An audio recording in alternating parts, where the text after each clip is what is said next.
Ya, ini kabar yang sangat dinanti-nanti umat muslim di Indonesia. Ini kabar gembira bagi Anda para calon jamaah umrah yang sempat tertunda keberangkatannya akibat pandemi COVID-19, sebab Kerajaan Arab Saudi sudah mengizinkan jemaah asal Indonesia untuk melaksanakan ibadah umrah.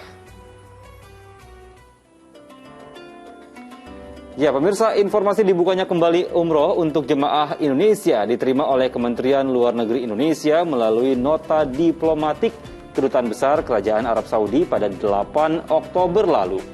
Komite Khusus Kerajaan Arab Saudi kini sedang bekerja untuk meminimalkan hambatan bagi warga yang akan berangkat umroh. Di antaranya adalah lama masa karantina dan persoalan wajib vaksin bagi para jemaah. Saat ini Kementerian Luar Negeri, Kementerian Kesehatan, dan Kementerian Agama tengah membahas lebih detail mengenai teknis pelaksanaannya.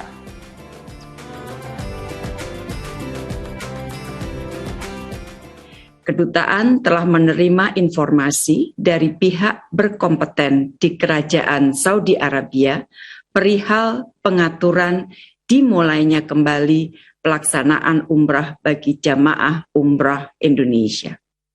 Komite khusus di Kerajaan Saudi Arabia sedang bekerja saat ini guna meminimalisir segala hambatan yang menghalangi kemungkinan tidak dapatnya jamaah umroh Indonesia untuk melakukan ibadah umrah.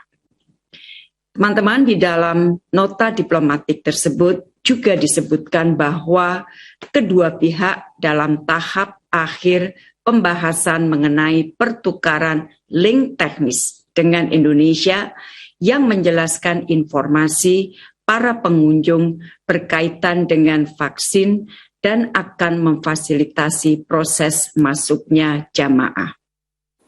Alhamdulillah, Ustaz, akhirnya kabar menggembirakan yang dinanti seluruh umat Islam di Indonesia. Mudah-mudahan proses teknisnya tidak lama dan jemaah umroh dalam waktu dekat bisa segera berangkat. Saya ingin tahu pandangan Ustaz terkait hal ini.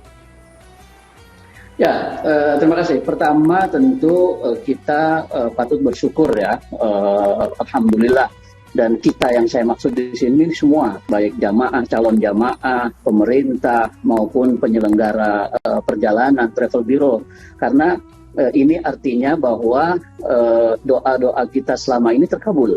Kan selama COVID ini kita, saya kira tidak kurang untuk berdoa ya, memohon pada Allah semoga COVID segera selesai dan perjalanan umroh dan haji bisa terlaksana lagi. Nah, kini sudah ada jawaban Allah terhadap doa-doa kita itu. Nah, tentu ini harus kita imbangi dengan rasa syukur, puji syukur yang tidak boleh kurang, tidak boleh kendor lah istilahnya gitu.